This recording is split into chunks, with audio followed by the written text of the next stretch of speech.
The Supreme Court has overturned the federal ban on bump stocks. This decision marks a significant moment in the ongoing debate over gun control in America. The ruling has sparked strong reactions from both sides of the issue. Gun rights advocates are celebrating a victory, while gun control advocates are expressing deep concern. This essay will delve into the Supreme Court's decision. We will explore the background of the bump stock ban, examine the arguments presented before the court, and analyze the potential implications of this ruling for gun owners across the country. This case highlights the complexities of interpreting the Second Amendment and shows the challenges of regulating firearms in a nation grappling with gun violence. Understanding the legal nuances and potential consequences of this decision is crucial for all citizens, regardless of their stance on gun control. The bump stock ban emerged in response to a horrific tragedy that shook the nation to its core. In 2017, a gunman opened fire on a crowd at a music festival in Las Vegas, turning a night of music and joy into one of terror and chaos. The gunman used bump stocks to kill 60 people and injure hundreds more, amplifying the deadly potential of his firearms. This event was the deadliest mass shooting in modern U.S. history, leaving a lasting scar on the collective memory of the nation. The shooting reignited the national debate on gun control, sparking widespread calls for legislative action and reform. Lawmakers faced immense pressure from the public and advocacy groups to take decisive action to prevent similar tragedies in the future. The Bureau of Alcohol, Tobacco, Firearms and Explosives, or ATF, responded by classifying bump stocks as machine guns, a significant regulatory move. This classification brought them under the purview of the National Firearms Act, or NFA, which imposes strict regulations. The NFA regulates the possession and transfer of machine guns, aiming to control the spread of these highly lethal weapons. The ATF's decision was controversial and sparked a heated debate across the country. Gun rights groups argued that the ATF overstepped its authority, claiming that the reclassification was an overreach. They contended that bump stocks did not meet the legal definition of a machine gun, challenging the basis of the ATF's decision. This set the stage for a protracted legal battle that ultimately reached the Supreme Court, where the final decision would have far-reaching implications. Bump stocks are devices that modify semi-automatic rifles. They increase the rate of fire by exploiting the recoil of the rifle, allowing the shooter to fire rounds in rapid succession. A bump stock replaces the standard stock of a rifle and has a free-floating housing that allows the rifle to slide back and forth. This movement harnesses the recoil energy and bumps the trigger against the shooter's finger, simulating the automatic fire of a machine gun. The use of a bump stock in the Las Vegas shooting raised serious concerns. The rapid fire enabled the gunman to inflict a massive number of casualties in a short amount of time. This highlighted the lethality of these devices and fueled the debate about their regulation.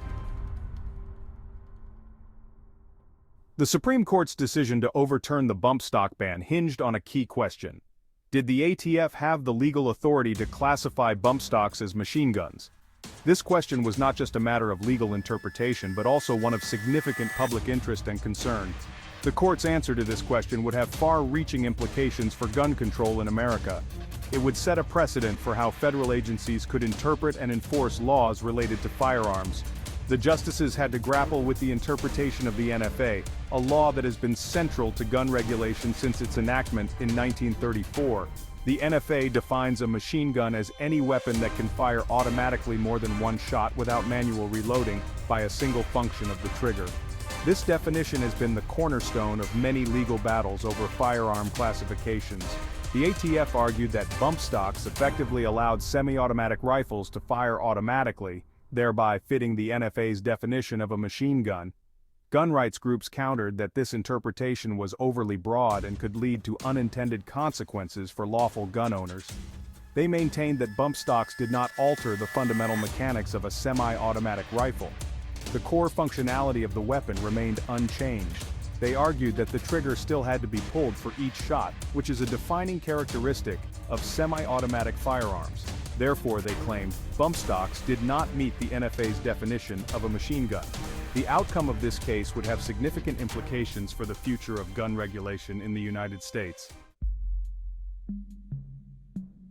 Section 5. The heart of the matter, defining a machine gun. The Supreme Court's ruling centered on the definition of a machine gun under the NFA. The court had to decide whether the ATF's interpretation of the law was consistent with its original intent. The majority opinion emphasized the importance of adhering to the plain text of the statute. They argued that the NFA's definition of a machine gun was clear and unambiguous. It required a single function of the trigger to fire multiple shots automatically. The court acknowledged that bump stocks could increase the rate of fire. However, they concluded that this did not transform a semi-automatic rifle into a machine gun. The justices reasoned that the shooter still had to apply constant pressure to the trigger. This meant that each shot required a separate trigger pull. Section 6. Dissecting the ruling majority opinion and the NFA's narrow scope. The Supreme Court's majority opinion, authored by Justice Roberts, underscored the principle of statutory interpretation, which is a fundamental aspect of judicial review. The court emphasized that it was bound by the text of the law, not by its own policy preferences, ensuring that the judiciary does not overstep its boundaries. The justices stated that Congress, not the ATF, had the authority to change the definition of a machine gun, reinforcing the separation of powers. The court's ruling emphasized the narrow scope of the NFA, which was originally enacted to regulate specific types of firearms. It highlighted the high bar that must be met for a firearm to be classified as a machine gun, ensuring that only those truly fitting the definition are regulated. The justices acknowledged the dangers posed by bump stocks, which can increase the firing rate of semi-automatic weapons. However, they concluded that the ATF's interpretation of the NFA was too broad, potentially overreaching its regulatory authority. They argued that it would have criminalized the possession of a wide range of firearms that were not intended to be regulated under the Act, thus impacting many law-abiding citizens. The Supreme Court's decision was not unanimous. The dissenting justices expressed deep concerns about the ruling's potential impact on public safety.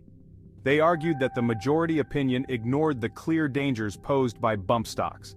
Justice Breyer, writing for the dissent, argued that the majority's focus on the technical definition of a machine gun was misguided. He contended that the court should have considered the real-world consequences of its decision. He warned that the ruling would make it easier for individuals to obtain devices that could inflict mass casualties. The dissenting justices also argued that the majority opinion failed to give adequate weight to congressional intent. They pointed to the fact that Congress had previously rejected attempts to narrow the definition of a machine gun. This, they argued, suggested that Congress intended the NFA to have a broad scope. Section 8. Navigating the legal landscape bump stock ownership after the ruling. The Supreme Court's decision has created a complex legal landscape for bump stock ownership. While the federal ban has been lifted, gun owners must navigate a patchwork of state-level regulations. The ruling does not automatically make bump stocks legal in all states. States retain the authority to regulate firearms within their borders. Some states may choose to maintain or enact their own bans on bump stocks. Others may allow their possession and sale. Gun owners need to be aware of the laws in their particular state. They should consult with legal experts to ensure they are in compliance with all applicable regulations. Section 9. A patchwork of laws, state-level regulations on bump stocks. Following the Supreme Court's decision, state-level regulations on bump stocks vary widely. Some states moved swiftly to enact their own bans, while others have taken a more permissive approach.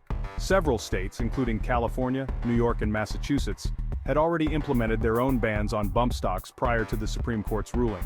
These bans remain in effect. Gun owners in these states are prohibited from possessing or selling bump stocks. Other states, such as Texas and Arizona, have not enacted any specific regulations on bump stocks. In these states, the possession and sale of bump stocks are generally legal. Section 10. The road ahead, anticipating legal challenges and legislative action. The Supreme Court's decision is unlikely to be the final word on bump stocks. We can anticipate further legal challenges and legislative action in the wake of this ruling. Gun control advocates are likely to pressure state legislatures to enact their own bans on bump stocks. They may also explore legal avenues to challenge the ruling or seek to regulate bump stocks through other means. Gun rights groups, on the other hand, will likely challenge state-level bans on bump stocks. They may argue that these bans violate the Second Amendment or are preempted by federal law. Section 11. Staying informed. A call to action for gun owners and concerned citizens. The Supreme Court's decision to overturn the federal bump stock ban is a significant development in the ongoing debate over gun control in America. It highlights the complex legal and political issues surrounding gun regulation. This ruling underscores the importance of staying informed about gun laws and regulations. Gun owners and concerned citizens alike should familiarize themselves with the laws in their respective states. They should also stay abreast of any legal challenges or legislative actions that may impact their rights and responsibilities. The debate over bump stocks is far from over. This is an issue that is likely to continue to be contested in courts and legislatures across the country.